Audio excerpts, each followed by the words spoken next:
This morning we're going to start with our regular agenda.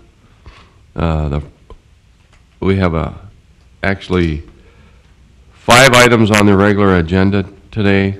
The last 2 items have been deleted. We will not do 6 and 7. So if you don't have a revised edition, you can cross off everything past 5. The first item is a rezone petition. It's to consider a rezoning petition from general commercial to low-density residential for 2 lots generally located on the east side of 10th Avenue East, north of 1st Street East. The site is approximately half an acre. At this time, I'd ask the party presenting, please come forward.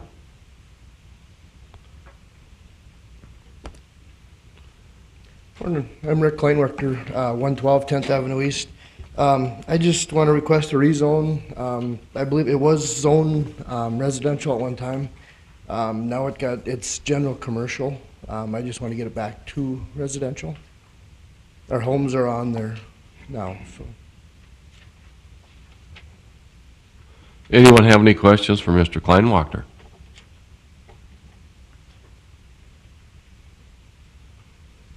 When's the last time we looked at this property, Rick? Do you know? This part we haven't, I don't believe. We it have. was to the east of us, to the southeast. Okay.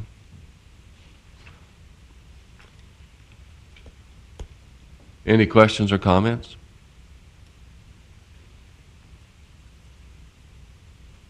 Thank you, Rick. Thank you. If there's anyone in the public who'd like to make comment on this rezone petition, please feel free to come forward.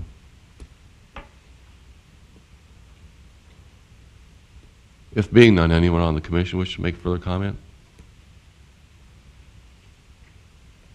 This time I'd ask for a motion.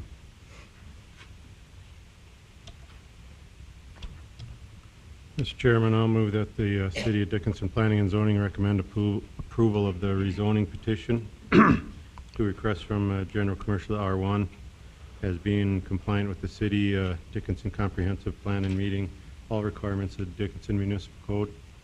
Been a motion by Mr. Krieg. Second. Second by Mr. Tews. Any discussion? Mr. Chairman, just a clarification on that request and recommendations. I'm assuming that's 10th Avenue East. 112 10th Street East 10th and Avenue. 10th. I'm assuming those should be. Is it typo? Let's see. No, those are on 10th Avenue. 10th Avenue. Mm-hmm. Okay. It's on a north-south road. 10th Avenue then. Yeah, Steve Josephson, city staff, yeah, those are on 10th Avenue. Okay. Mr. Josephson, do you have a recommendation? It's a recommendation of approval. One thing I did want to point out here is under the newly adopted comprehensive plan, future land use map shows that as being residential than the future land use map. So changing the zoning would make it consistent with the future land use map. And also, these are 2 viable single-family structures. Thank you. Any further discussion? Well, I thank Mr. Josephson for pointing that out, that everyone has their comprehensive plans, final form, and that we are following that. Let it be noted. All those in favor of the motion signify by saying aye. Aye. Aye. Opposed? Motion carried. Recommendation approved. Thank you, Mr. Kleinwachter.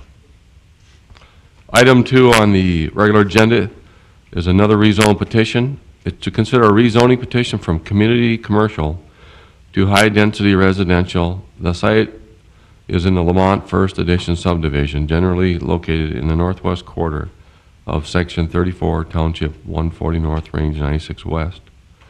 Site is approximately 5.65 acres. This time I'd ask the party presenting, please come forward.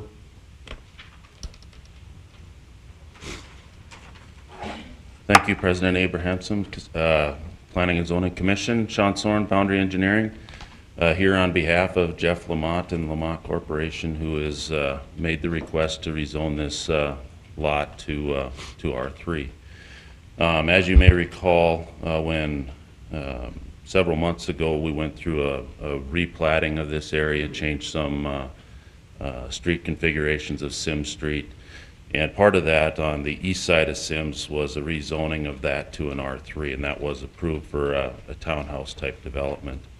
Now this is, and at that time, this lot that's directly north of the Hampton Inn was as well looked at as going to an R3 zoning, and now they are requesting that this be rezoned to R3 to help with the buffer from the neighbors across the street, with the commercial that would be directly to the west of it and to the south of it.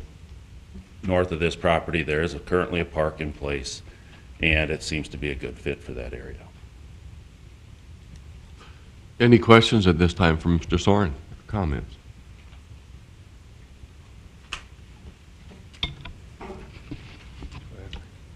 Well, so Sean, the zoned R3, is that part of this development that's you're saying this R3 would be a buffer to existing R3 that's currently developed, or? So the R3 to the... It blends in with the R3 that's on the east side of Sims. This would be an R3 on the west side of Sims as well, and then there's commercial around this on two sides, on the east, or on the west and on the south side of this property. And then the R3 to the east is part of this project? Or part of this That's development? already been, yes, it's part of the development, but it's already been rezoned. Okay. And is there any development on it? Currently, no. Currently, right now, they're in the process of working with engineering to get some stormwater design things corrected and some of those issues fixed, so then they can go and get the street put in. And that's what they're waiting on, is get that infrastructure installed so they can start development. Okay, thanks. Any other Chairman? questions or comments for Mr. Soren? Mr. Chairman, Mr. Corton? actually, the property is zoned to R2, and if I could have Mr. Two's double-check your zoning map to your right, it should be R2. I remember that one coming through. They wanted to do townhouses, and since it abutted next to residential, I believe we rezoned it to R2 instead of R3. You're right, it's R2. Yeah. It's, wait, it's Shell CC on there. Yeah. No, but it's the Northern stuff. This is R2, I'm sorry, which, No, I want, It for would be- clarification, which property are you saying is R2? I'm referring to the property to the east, Tracy, at the northeast side of that. Yeah, okay. So it is R2. The reason for that is that when that came through to the east, a single family, we went R2 before we would do R3, and that's what they're proposing for that. So we already have that buffer already aligned, just for clarification purposes.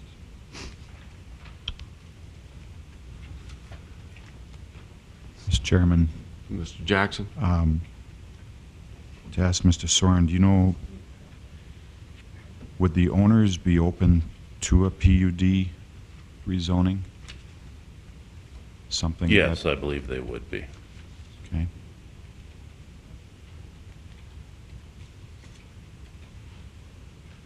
Any other comments or questions?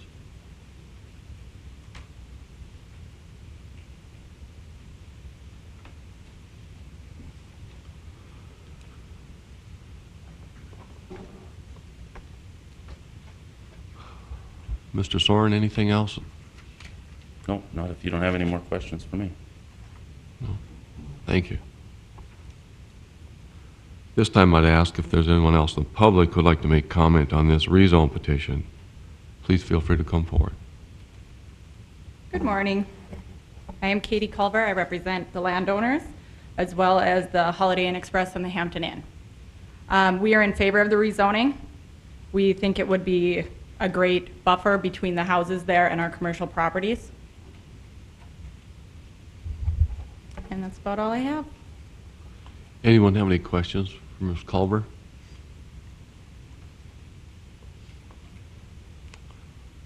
Thank you, Ms. Culver. Thank you. Is there anyone else in the public who would like to make comment at this time? Please feel free to come forward.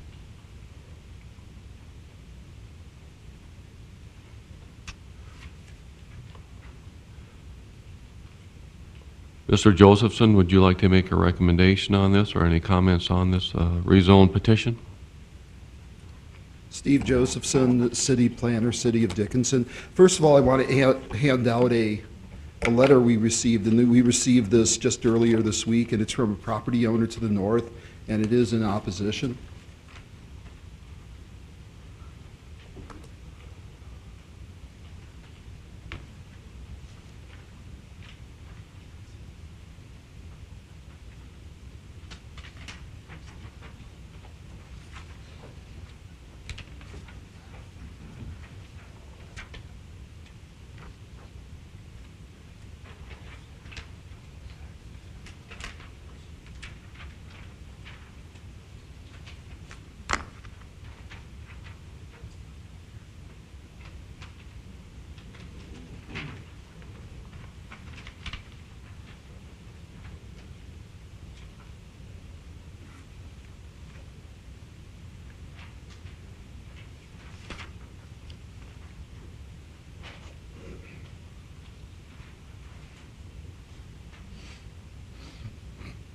And I did send an email of this letter to Mr. Soren yesterday. Mr. Soren yesterday. I also want to make a correction on the staff report on the second page where we have adjacent land uses, and to the east it says R1 and CC. That should be R2. And staff does recommend denial on the following basis. For one thing, compliance with the city's comprehensive plan. On the future land use map, the future land use designation for that property is residential. Also, we find it not in conformance with the comprehensive plan. It's also adjacent to commercial development to the south and west, as well as primarily commercial zoning to the east. And the introduction of high-density residential development into this parcel would result in potential conflicts between incompatible land uses. The impacts of the commercial, which has no restrictions on it upon any future residential development, especially at that density, there are potential conflicts between the two in terms of things like lighting, hours of operation, noise, traffic, and related ones. Additionally, the potential rezoning is not compatible to the emerging commercial development pattern in the vicinity. And then our final point is approval of the proposed rezoning is not consistent with the city's recent practice of approving multifamily development through the use of planned unit developments. And we had received 2 inquiries regarding the proposed rezoning, and you got a letter from one of them that was in opposition. The development pattern in that emerging one in that area is commercial. The future land use designation is, the future land use designation is commercial. I said residential, it is commercial. So it's not consistent with the plan and not compatible with the emerging development pattern in that area. And I'm here to answer any questions you may have. Anyone have any questions at this time for Mr. Josephson? Mr. Chairman, Mr. Jackson? Mr. Josephson, help me here. I recognize that it doesn't comply with the comprehensive plan. I know we also talked that this first year we may have some fine-tuning with the land use part of that comprehensive plan. This piece of land has been sitting for a lot of years and hasn't been developed. And I just keep saying to myself, if this is what would help it develop, an infill kind of development, that I don't know why it would be so bad to go from CC to R3 here. It seems to me that it would be an appropriate transition to the residential to the east and north. Is good or better than CC, it would seem to me. I know when we originally zoned this, we did have some opposition from the residences to the east about the commercial aspects of this. So I'm just doing some soul searching here. I'm not sure I see that big an issue with this request. Commissioner Jackson, I think I would look at it in terms of this. If we didn't have the commercial development that's already, I believe it's what, to the south of that parcel, because I believe isn't that the hotel that's there? And you've also got some to the east of there, or to the west of there. You know, I think if you came straight down and that was all undeveloped, I would say, well, perhaps there's a, you know, there's a, you know, there's a point there. But, you know, while that piece may lay vacant for now, the question is also with all of the residential development that we're going to be getting in this area, in the city, and the need for more commercial, if you rezone that and take that out, you know, you've also lost those opportunities for commercial within, you know, within the city and close to the core of the city and where a lot of that residential development is going to be occurring. See, I guess I question that this is very desirable commercial property. Maybe others see it. Yeah, we've got commercial to the north of it too, so northwest of the, well, we have commercial to the northwest of it too, so. Yeah. And again, I am concerned about the fact that you've got the existing CC zoning that's to the south and west of it and partially to the east of it. There's no restrictions on there in terms of hours of operations and other impacts on any residential in the future. And do you really, you know, from my perspective, you could be putting a pretty high concentration of people next to areas where there's going to be unlimited hours of operation, unlimited lighting, you know, no extra screening or buffering next to it. None of that is required under the existing CC zoning. So there's always that potential of creating a situation where you've got people moving in there and then suddenly they're impacted by the commercial that's only restricted by what's in our ordinance. You know, then you'd get compatibility issues.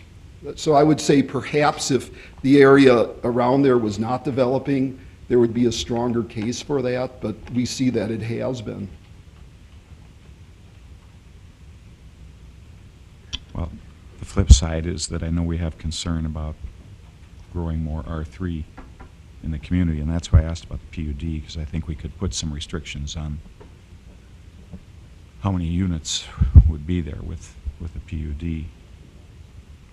I don't know what the rest of you think. And this is just a straight rezoning. This is just a straight R3. So there's no opportunities to do things like limit the number of units, perhaps place a buffer, you know, like an oversized buffer or setback area between the commercial and try and mitigate those impacts. So under R3, they would be subject to whatever the development standards are in the code. So there's no opportunities to do that. I understand, and I wouldn't be in favor of the R3, but I'm thinking we should be open to some compromise in there. Well, perhaps, but the proposal that's before us today is for R3. And I think what Mr. Corton had some comments that he wished to make. Mr. Corton. Yes, Mr. President, if I could just add, just from our analysis as well. As you noticed on the agenda item, I was going to talk about R3s, the apartments that we have, with respect to our comprehensive plan, where we tried to get it to a 70-30 ratio, 70% single family, 30% single family. I'm still getting my data back. The data is very close to that 70-30 mixture. I would not be in favor of additional apartments in this area. If we were going to allow additional allocation, I think it only makes sense to have it next to a major interchange, an area that would support that instead of this particular area. I would not be in favor of additional apartments in this area if we were going to spread out an allocation. That's a philosophical issue that I'd like to get input from the Planning Commission.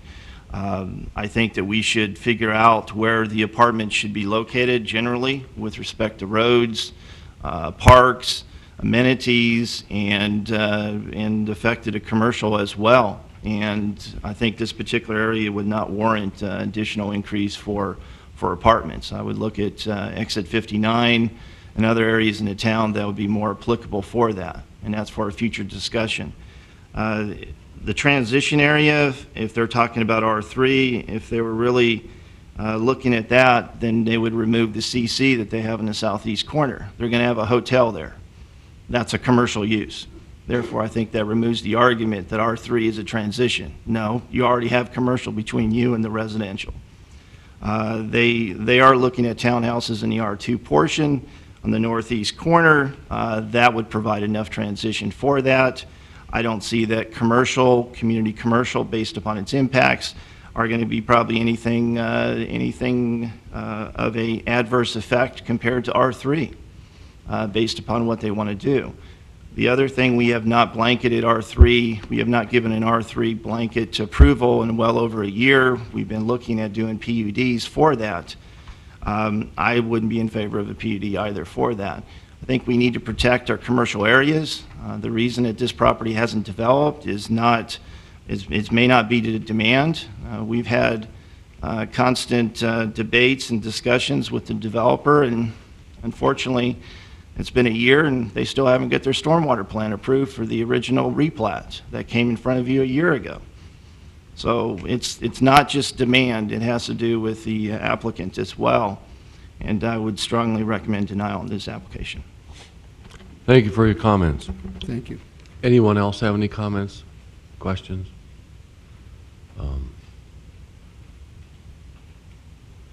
I tend to, my comments on this are that I tend to agree with Mr. Curtin, slightly agree with Mr. Jackson on the fact that PUD, something else has to be done here, but I do believe at this time we need to follow the recommendations of the comprehensive plan, and that we have been on a roller coaster ride with a number of R3s that have been approved and not developed, and there's a real problem arising that too many R3s on the books haven't been developed. And the fact that we've looked at this property, the property near there, it started several years ago with the possibility of water problems and rectifying them. And Mr. Corton brought out that the water situation still has not been resolved. So I think something else is probably going to have to be done with that property.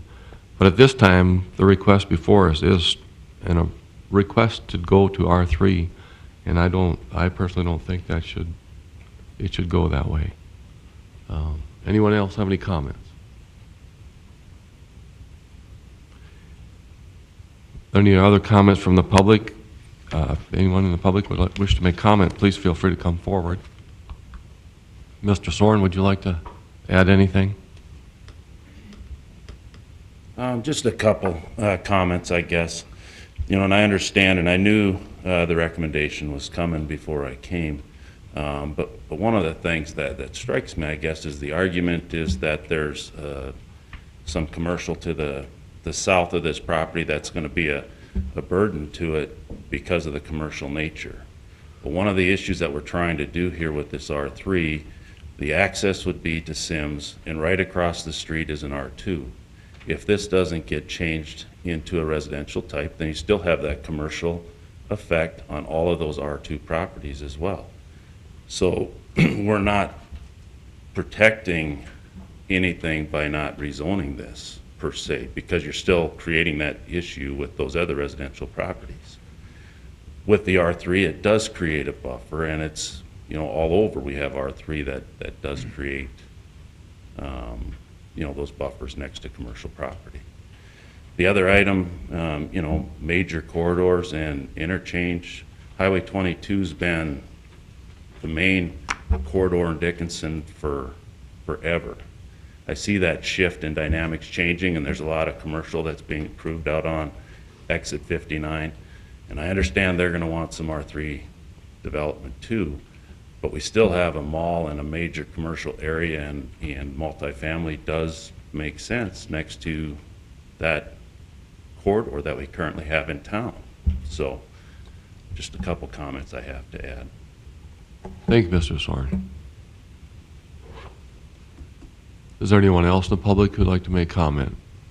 Please feel free to come forward. Anyone on the commission wish to make comment?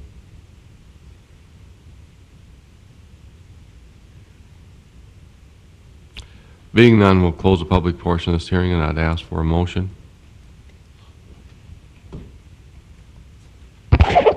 Mr. President, I move that the Dickinson Planning and Zoning Commission recommend denial of Dickinson Candlewood LLC's rezoning petition to rezone from CC to R3.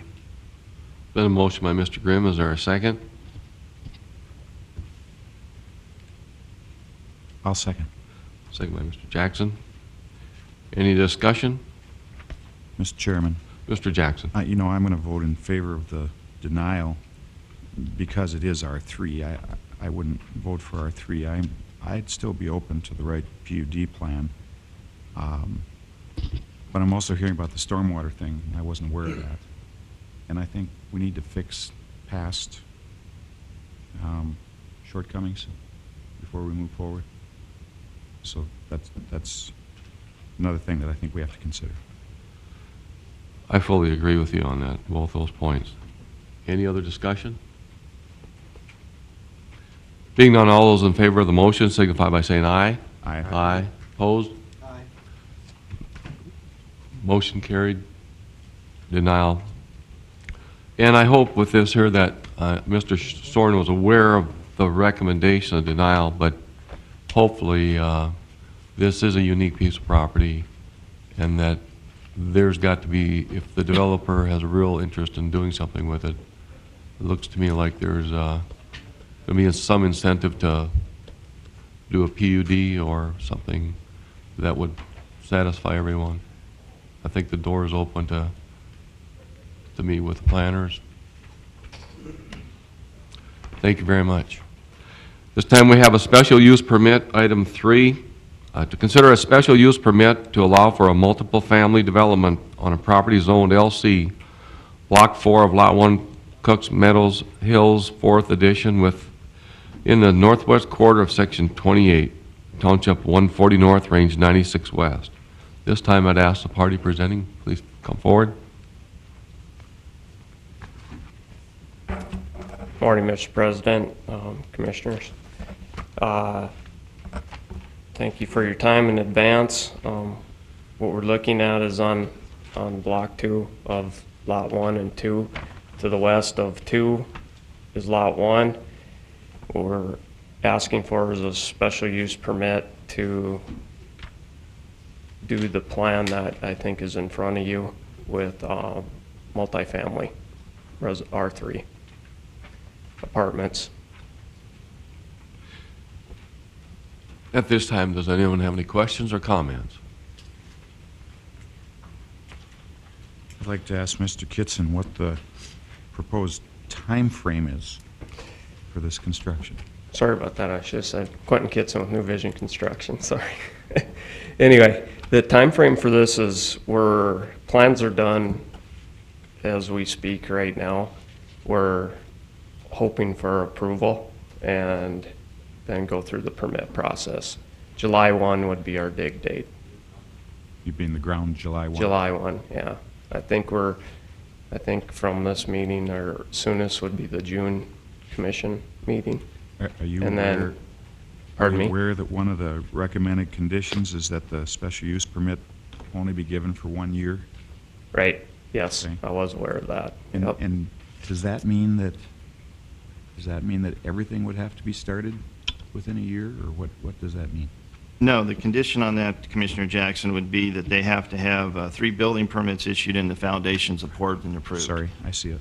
So a significant amount of the project would have to move forward before they can do that. Otherwise, they would lose that allocation entitlement. And Mr. Catan shared that with me, so we're And there's also a 6-month extension of that under extenuating circumstances, supposedly, that if there was enough reason to be met, it could go to 1.5 years. Yes, Mr. Chairman, it could go. It would have to be, for staff's perspective, based upon the apartments and the rest that are happening in our totals that we do have, it would need to be a good one. It would need to be something that's probably out of their control, that they couldn't move forward with it. Otherwise, they have a year, there's a demand for that. I think that's fair to give them that. If they can't meet it in a year, then you can make a call that it's probably a speculative venture. And if that's the case, then I think it's fair for us, if we're going to start restricting the apartments, that we would reuse that allocation to somebody else that has plans already designed and the ability to be able to, finance and to be able to make that come to fruition. So that's the idea of the condition. Mr. Kitson is aware of that, and I think that condition is appropriate for this particular special use permit. And on this special use permit, what percentage of completion would satisfy it? Say they decide they want to do, they end up doing 6 out of 7 or 5 out of 7. Is that called completion? As long as they get over to 3 for that, then I would consider this to be vested in. So within that year period, if they get 3 building permits, pour the foundations, and get those foundations approved, then I'd consider that condition is vested in, and then they can move forward with it. If ultimately they decide to build less, which on this particular development, there's a lot of it that needs to be built altogether, they can do so. And if that's the case, then if we're going to restrict the apartment allocation, then we'd come back and throw that back in and say, okay, we have an additional 50 dwelling units that could be available based upon whatever criteria that we come up with.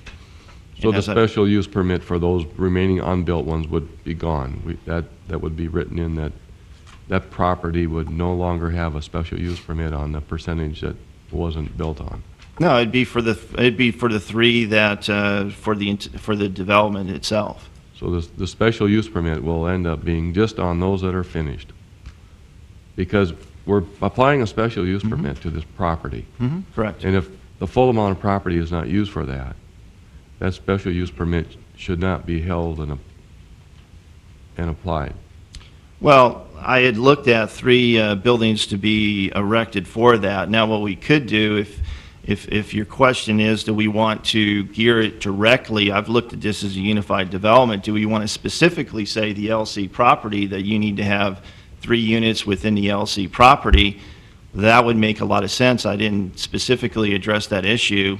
I don't see that should necessarily be a problem, Mr. Kitson. Yeah, I think I'm understanding where we're going. On the else on the Right, on the right. As you look on the plan, part of the buildings, I think only 1 building actually ends up on the LC, and then 2 of the building, or 3 of them are kind of split between the 2. To probably even furthermore answer the question, our intent was to come in and get the permits for everything at once, and actually we got a 9-month build on this is what we're contracted for. So I'm hoping we're not coming back revisiting the special use permit, but I'd be in favor of however you guys would want to tie it to the adjacent lot or however. So Yeah, I look at it fairly simple that, what people have said they're going to do and have done and haven't done, and we do a special use permit on a property, and some unforeseen thing could come up, and the property doesn't get used that way, or half of it does. Then what are we going to be sitting and dealing with? Who's going to come back for a different request on something that the special use permit did not get fully used? And what does that property then end up in limbo? They're going to say, well, we'd like to do this with it now instead. correct. Or not. It's a simple thing, but I think we've been down that road before where all of a sudden there's properties that people have proposed to do things on, and it just didn't happen. And I'm aware of that situation, and it's been brought to my attention several times. I think that was one of the things that we were trying to bring was a project that was going to start immediately, and hopefully no promises, just do it. And so I don't think I mean, I definitely don't have any problem with how you want to tie the timelines to the project, within, within reason there. But the 1 year and all that, I guess we're hoping completion and rent out is before the 12 months has even come up. Well, I think Mr. Craton's come up with a good timeline for you. I think that's very agreeable. Mr. Chairman, we could just refer to it as, the plans are depicted. You have, as he had mentioned, one building definitively adjacent to State Street and the other three that are kind of close and being split between the districts. I would modify the condition that the three buildings would have to be the three buildings, or 3 out of the 4 buildings that would be part of the LC zoning district have to be built in the first year. To the right is R3, and in essence, that's not what we're talking about today. We're showing that as a unified plan, and the reason why they're coming forth with that, but I would modify the condition that would just be for the LC property. So they would have to have the 3 buildings completed in or under construction in a year up to foundation. And I don't see that should be a problem at all with Mr. Kitson, so the applicant's in agreement with that condition. Any other questions or comments for Mr. Kitson?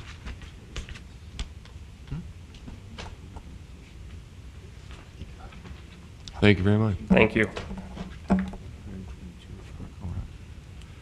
This time I'd ask if there's anyone in the public who'd like to make comment on this, please feel free to come forward.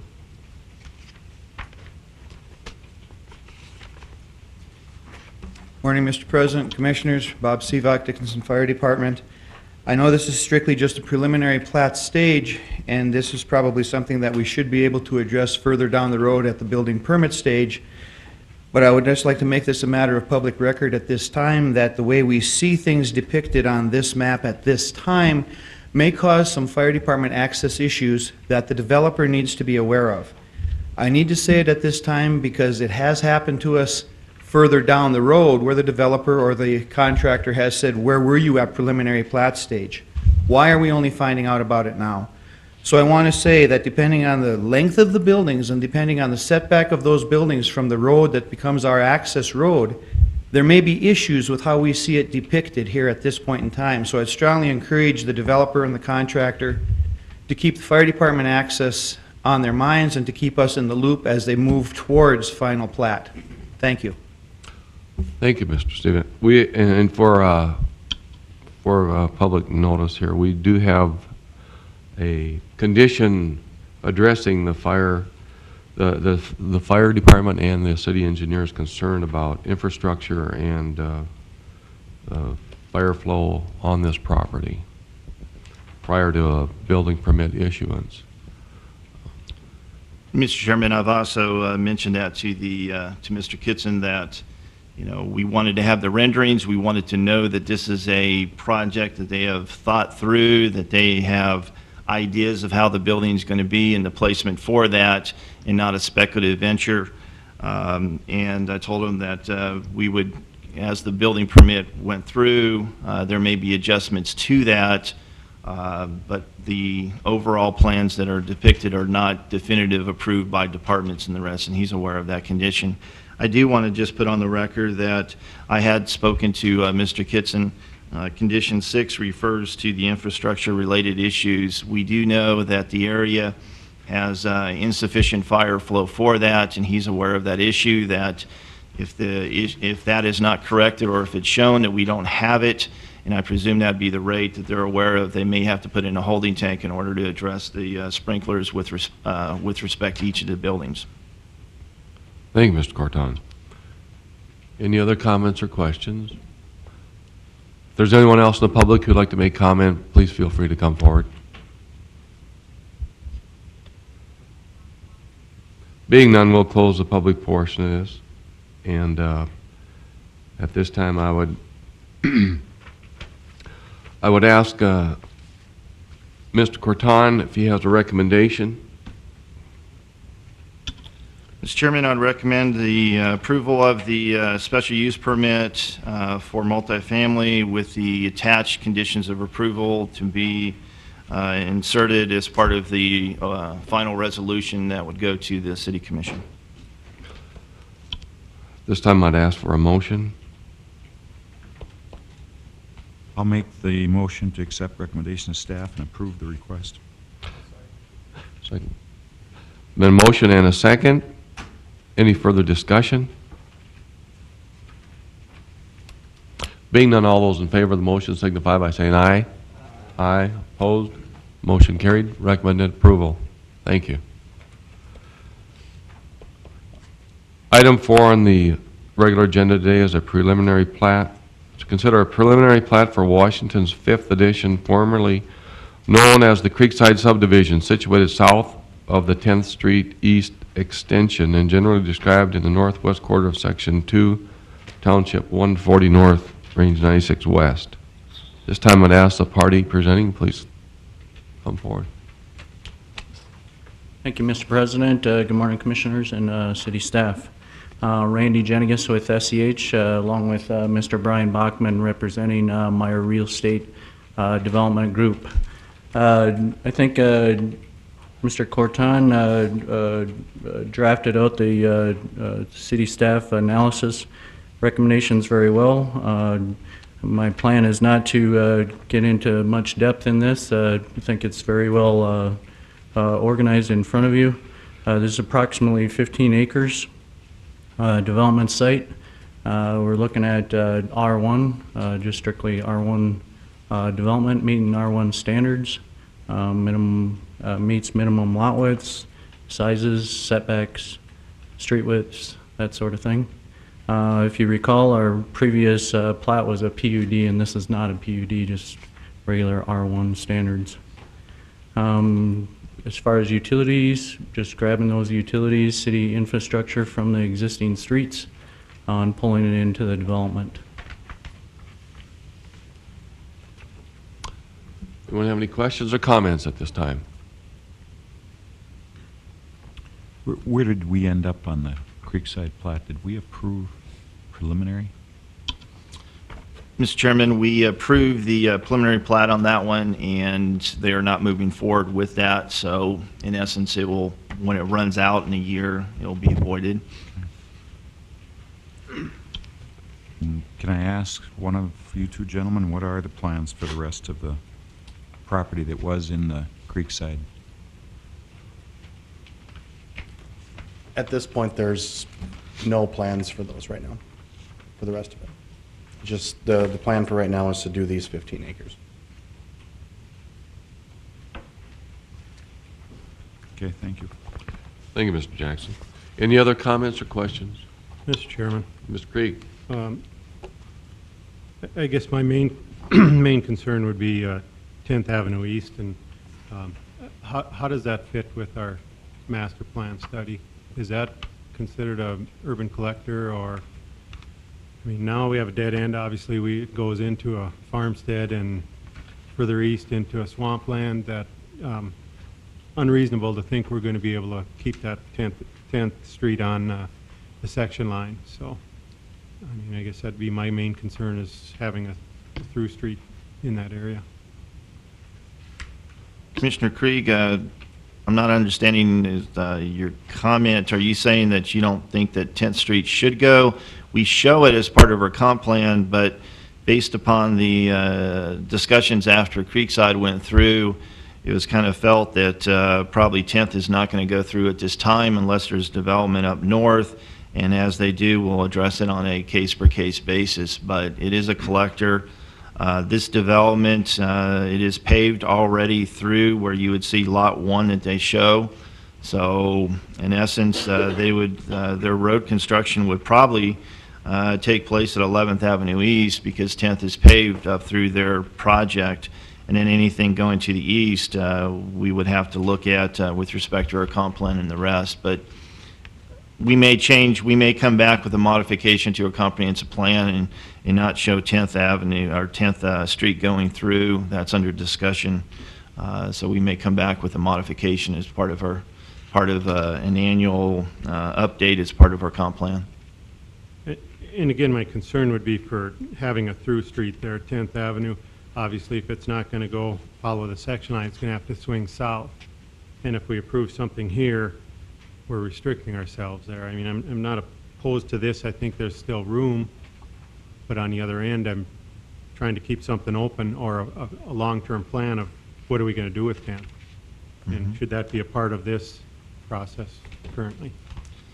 I'm looking at the larger piece, the Chinago piece. You know, we're looking at 10th Avenue when it goes through. When that is warranted, when development occurs north or south, we'll extend 10th.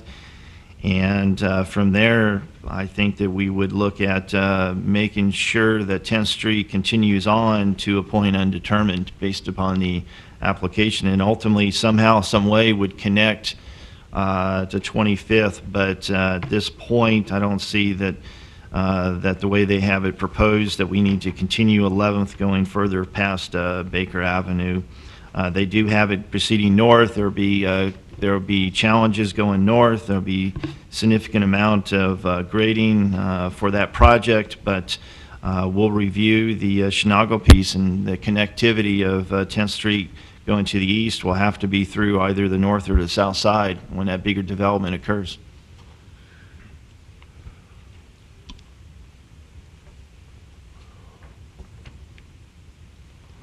So at this time, with this property, engineering feels that the road undesignated name through the property from 10th Street East, and it can exit or enter it on, it'll be approximately 5 other streets, will be sufficient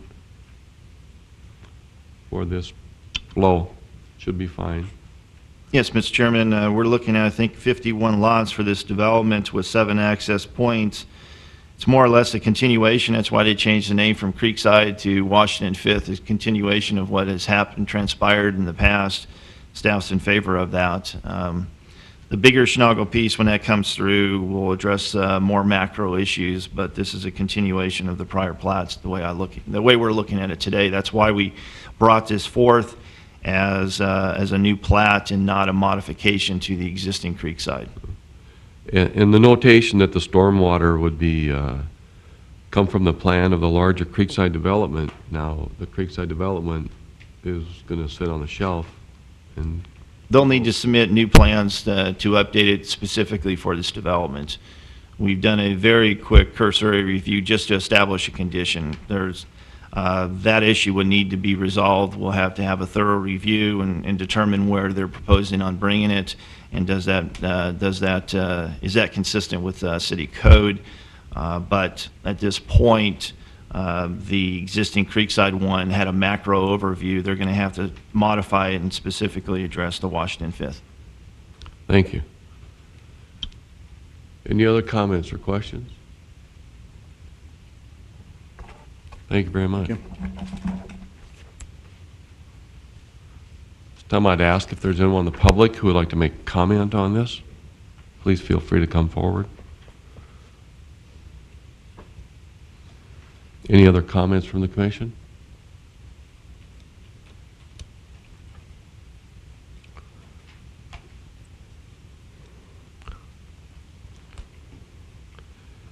And I'd ask at this time if Mr. Corton has a recommendation. I would recommend approval based upon the 9 conditions that are established in the staff report to be attached as part of your motion. Staff recommends approval. This time I would ask for a motion. Mr. Chairman, Mr. Tews. I'll make the motion to approve with the staff recommendations, all 9, and no modifications to the recommendation. Thank you, Ben. There's been a motion. Is there a second? I'll second that. Been a second by Mr. Grimm. Any further discussion? Mr. Chairman, Yes, Mr. Krieg. I guess before we go any further in this development, I'd like to see something on 10. I mean, I'm okay with what's proposed. I think just for future, next time around, it'd be nice to see something for 10th there, a little more defined. Mm-hmm. I think that's a good. I think that's a good thought that should be put in place now. For all the possibilities that could happen to 10th, or what could happen north of this property, that the ongoing modification and relooking at our comprehensive plan, what, should be a little bit of thought put into that by someone? Well, as that project moves forward, I don't think that the developer, and I can't comment for them, I don't think that they're involved in the remainder of the Schnagel piece as they were before. That being said, if they are and they move forward with that, they'll have to address that condition based upon our transportation element of our comp plan. And if we, after looking at it, basing it, would recommend a modification to the comp plan, we would have a motion in addition to preliminary plat and the rezone for that, a comp plan amendment to change that particular element to declassify, let's say, if we didn't feel that that collector should go all the way to 25th, to revise that collector to a local access road and the general depiction, and you would do a modification as part of the, that would be an additional process. So you'd modify the comprehensive plan, that specific section, in addition to what you have going for you as part of the approval process. But we're aware of that. We've looked at it, so when development occurs for that property, and that may not occur for a significant period of time. At this point, we'll address that accordingly. Thank you, Mr. Corton. I'm glad the awareness was brought up because I know you guys, everybody needs more time, and to look at that very closely with all the possibilities would take somebody a whole lot of time, but the awareness is there that if development comes up, that the notation is there that it's going to have to be looked at and satisfactory to the city. Any other discussion? Being none, all those in favor of the motion signify by saying aye. Aye. Opposed? Motion carried. Recommended approved. Thank you very much.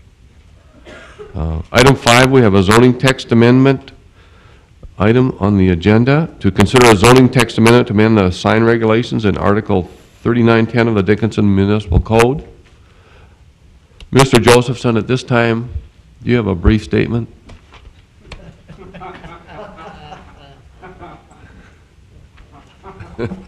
We do need to get out of here, so Steve Josephson, county staff, and I think we're going to make it.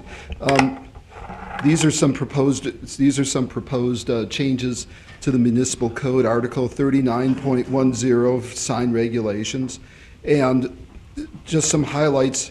Some highlights of it would be the code. Much of it is an update of definitions. There's also requires that a sign plan be submitted for developments with non-residential developments with 3 or more tenants. And also, if the new changes were made, it would prohibit pole signs and roof signs, would include the definition of pylon signs, which is essentially 2 poles and your copy face is in between both of those, and reduces the ground sign height. So in the case of pylon signs, if it was next to the interstate, it would be 45 feet, and along other roads, 25 feet.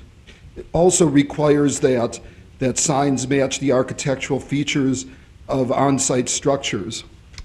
And there's also some emphasis too on the use of monument signs. All signs are to be set back 10 feet with a maximum height for monument signs of 6 feet. However, for every foot back that a monument sign would be moved, they would get a foot of height. And excuse me a moment here, the maximum height of, pardon me a second here, with a maximum height of 30 feet when adjacent to the interstate, to I-94, or 15 feet when adjacent to state highways, arterial roadways, collectors, and road signs. So I hope you've had a chance to look this over, and just wanted to know if you had any questions about the proposed amendments. Any questions? Mr. Krieg? Mr. Chairman, just a question. Is there anything on the maintenance of these signs, or, there's signs in town that have been up for 20, 30 years, and yeah, as long as they're been abandoned, but well, as long as they're maintained, and in good working order, they're allowed to stay as is. However, if a sign if it's not been maintained, if it's been abandoned, for 180 days, then it's considered non-conforming, and I believe it's supposed to be removed. So we have a number of these where the signs just sit and there's no tenant, nobody taking care of it. So then the city would have the It's right. considered an abandoned, and that was a definition we put in here, was about abandoned signs. That abandoned sign, a sign which for a period of 180 consecutive calendar days or longer, no longer advertises or identifies a legal business establishment or product of activity. So that becomes abandoned, it becomes non-conforming, and it needs to be removed. And it can't be, if someone comes back and says, I want to put a sign here, it's got to conform with any new provisions in the code. How about the upkeep, though? I mean, just after a certain period of time, they either need to put in a new sign, I mean, just fading and things like that. Is there anything that addresses that? To the maintenance, or is that something we don't want to go there? Well, it talks about the maintenance and in good shape with respect to the sign. You know, to be quite frank with you, the way things are in the last couple of years, and even prior to that, prior to things getting busy, the city did not enforce the sign code. That's why you have signs that are 30, 40 years old that the business hadn't even been there. And we're in the process of removing one or two as part of the Villard project, because they're in our city right away, and we'll just remove them as we move forward on that project. But you know, it's an issue of staff having the time to do that. To answer your question, yes, they're supposed to keep them in a decent shape. If they're not, then you can go through the process of notifying them and getting them to bring it up to compliance. That normally isn't the case for an active business, because an active business, that's part of their appearance. Maybe some industrial-related ones are not necessarily concerned, but in the commercial areas, the ones that are most visible areas, people tend to keep their signs together because that just shows that it's a reflection of their business. So I don't know if that answers your question. Going back to the signs, if it's after 100 and 120 days and it's no longer there, yes, at that point, we can go through the process to have them remove it because they're no longer have an active business there. It's an off-premise sign, which is prohibited per the code. But we have not been actively enforcing that. That's something with additional staff that I'm looking at doing, and that's why we wanted to update our sign regulations before we move forward with that. Yeah, I was just aware of one across from the dairy barn there that's faded. Mr. Chairman. Mr. Jackson. You know, I haven't read all of this yet, but what I have seen and what I see in the summary, the only thing that leaps out at me is, maybe being controversial, is the elimination of pole signs. We probably have a lot of pole signs right now in Dickinson, I would expect. Yes. Do other communities in North Dakota prohibit pole signs, do you know? That I haven't found so much of, but I know that a national trend has been to move away from pole signs, pole signs. I think they found that by the use of pylon signs, the message is there in most traffic situations. You know, most traffic situations, people are able to see the message. So, and keep in mind, the signs that are there now, as long as they're maintained and there's no changes made to them, they're legal nonconformities. I understand that. So, in a newly developing area, you know, the Menards and the Cashwise Grocery, what kind of signs are we likely to see out there under this ordinance? To answer your question, Mr. Commissioner, Menards has already submitted, I believe, their sign permit. So until this is enacted, they would conform to their existing code. Okay. Cashwise, most of the projects within that are all looking at pole signs, which to me, personal preference issue is, it's an aesthetic one, and it's not beneficial to a development. Pylon signs are standard for most communities. As you move and you start to pay attention to aesthetics and values of your visual corridors, they could do that. Now, a pole sign, they could have that, but what we would require would be an outside component that they could do at relatively inexpensive rate in order to cover up the pole sign to make it a pylon sign per our code.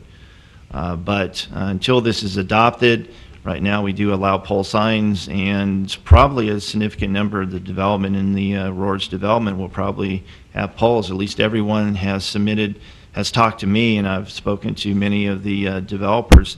They're proposing pole signs. Yep. Mr. Chairman, we've looked at this 3 or 4 meetings. I wonder if it's not time to go to public hearing and I think so. And any modifications, this can be modified as it goes along. And so Absolutely. I think it's be appropriate probably to take action on it so further developers know what to expect. Absolutely. And, you know, we can always see what works and what doesn't, and there may be other things that come along that, we're going to have a downtown, we get a downtown redevelopment plan, and what may come out of that could be some changes to signs in the redevelopment area too. So we may get some specifics, according to what area of the city we're in. So I think it would be appropriate for you to make a recommendation at this time. We recommend approval of the proposed changes. Staff recommends approval of the proposed changes to section 3910 of the municipal code sign regulations. Thank you, Mr. Josephson. Anybody have any questions, any further questions, comments?